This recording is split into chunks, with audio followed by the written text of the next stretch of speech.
Good day, parents and children. We're going to end off the last week of our work through the video lessons.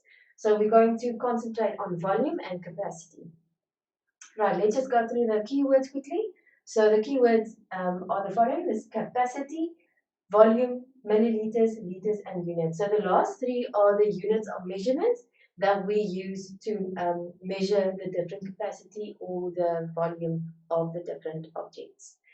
Right, so let's go to the meaning of capacity and of volume.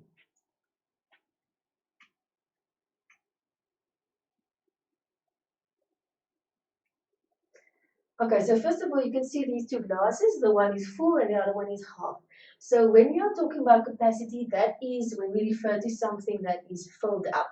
Okay, so in mathematical terms, it will say it is the space that is available in a container. So the space in the glass will, you can even go up to the rim there, but that will be the it will cannot go any cannot take any more than that. So that is the capacity when it is filled up. When we think of volume, that can be any amount of liquid. For example, in this glass, it can be a quarter, a half, three quarters, or anything in between. But it's not when it is filled up. It's just there's just an amount of liquid in the cup or the glass. Now let me just show you examples of capacity in everyday life. So here we have a milk container. So this one is a 2-liter bottle of milk, right? So that means that is the capacity of this container, of this bottle. So it cannot take more than 2 liters of milk because that is the total amount that it can take. So if I give you another example, so this is of milk, then this is not a liquid, this is more of a solid. So this is baby formula. You will see when you go through the shops and you pick up the different items, you will see the capacity listed on the label. So this one is 400 grams. This is in terms of weight, but that tells us how much of the baby formula this tin can take. Okay, and then we have to make this lie down a little bit. This one is baby cereal. This is a box with the cereal inside. So the capacity of this box is 500 grams. That's the total weight that it can take. It cannot take more than that. Right, so that's capacity. When you measure capacity at home, you use measuring cups and then also like these ones. So you will read on each one of them, it will tell you how much it can take in total. So this cup is equal to 250 milliliters. So this can measure liquids and it will also measure solids like flour, sugar, and so on. Right, so the liquids that it can measure is milk, oil, water. This one, you will see when you have got one like this at home, this big one can take 1 liter of liquid, right? And it will also give you, tell you equal in terms of milliliters, 1 liter equals 1,000 milliliters. And then it's got these different labels here. So if you fill it up to here, then that will not be the capacity, but that will be the volume. And the volume will be, in this case, 450 milliliters. Okay. If you fill it up to there, then the measurement will be 750 milliliters. So that these will be volume. But if you fill it up to the top, then you will have capacity. Right, so another one. This one is half of a liter. So half of a liter, that would be 500 milliliters because 500 is half of 1,000. Remember, 1 liter is 1,000 milliliters. So half of 1,000 is 500 milliliters. This one is a quarter of a liter. So a quarter of a liter equals 250 milliliters. So that's like 1,000 divided by 4. Right, so let's go on. So we need to remember this. It is the space that is available inside a container, and that's when we talk about capacity. And this one, volume, the glass on the right, that is half full. Volume measures the amount of space the material of an object or liquid fills up. So that's the space, the material, the liquid or the solid takes up, right? And then some of you can recognize these. They are asking here below, and we've got two pictures of labels of containers. What does the encircled number mean? So this one is circled, it states 330 milliliters. What does that mean? That means that is the capacity of the can of Fanta cool drink, right? So that means that that can cannot take any more than 330 milliliters. So that's the capacity. This one says 2.25 liters of Coca-Cola. So that will not be a can, that will be a bottle, right? And that's also the capacity of the bottle. It cannot take more than 2.25 liters of Coca-Cola, right?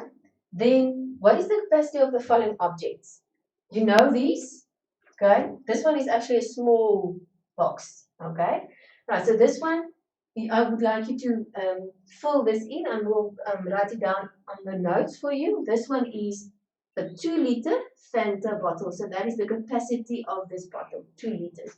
This one is 2.5 liters of Jik. Okay, so that's the capacity of this bottle of Jik. This one is a 500 milliliter container of full cream long life milk. Okay. And here we can see examples of volume, right?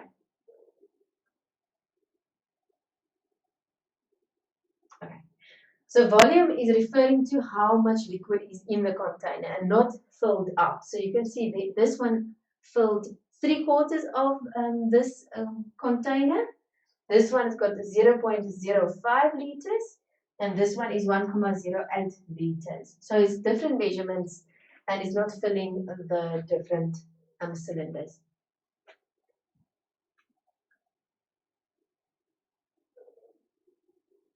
And then we can measure volume not only of liquids but also of solids. Okay, so these are cubes that are attached. So you've got 1, 2, 3, 4 cubes here. But the unit of measurement that we use in terms of solids like this will not be milliliters or liters because that refers to liquid. We're going to talk about units. So this is 1, 2, 3, 4 units. This one, the pink one, got 1, 2, 3, 4 units. Here we have 1, 2, 3, and there are 3 at the back also. So that's 1, 2, 3, 4, 5, 6 units. The green one, we've got 6 at the bottom. Remember, there's one you can't see, and then 2 at the top. So 6 plus 2 is 8 units. And then we've got 1, 2, 3, 4, and then at the back of that you can't see 2 extra. 2 at the top and 1 at the side. So it's 1, 2, 3, 4, 5, 6, the ones you can't see, 7, 8, and 9 units. And then the last one, 1, 2, 3, 4, 5 units. So you will see on the notes I will be sending on, I will be writing the units of the different solids so you can see how you fill it in.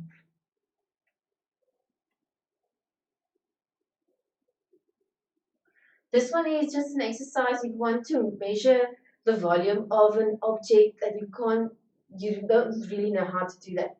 Okay, so of an irregular shape, for example. So what you do is you take your measuring cup, you put this, you put water into the cup. Just go down a little bit. Okay, right, you fill it. So it says here, put water into the cup. So you can just fill it to a certain volume. Then you read the measurement. So say for instance you've got 550 milliliters, you make a note of that. So then you take a toy or a rock or whatever you want to measure the volume of and you put it inside the water. So then you will realize that the volume is going to go up a bit. Okay, so note the volume of the water as you write it down. Put the car in the cup and note the new volume. So then you write down the new volume. Subtract the volume of the water from the volume of the water with a car in it. So you must take the highest number and minus the smallest number from that. So you started with throwing water into your, or pouring water into your measuring cup. So it went up to, say, for instance, 550. Then you took the object and you put it into the water. So then the water level rose. And then you wrote down the next volume. So you're going to take the two and you're going to subtract it from one another. So that will tell you what is the volume of the toy car or of the rock, whatever you put into the water. Okay, there's your homework, page 160 to 161. I hope you enjoyed the lesson and have a nice day.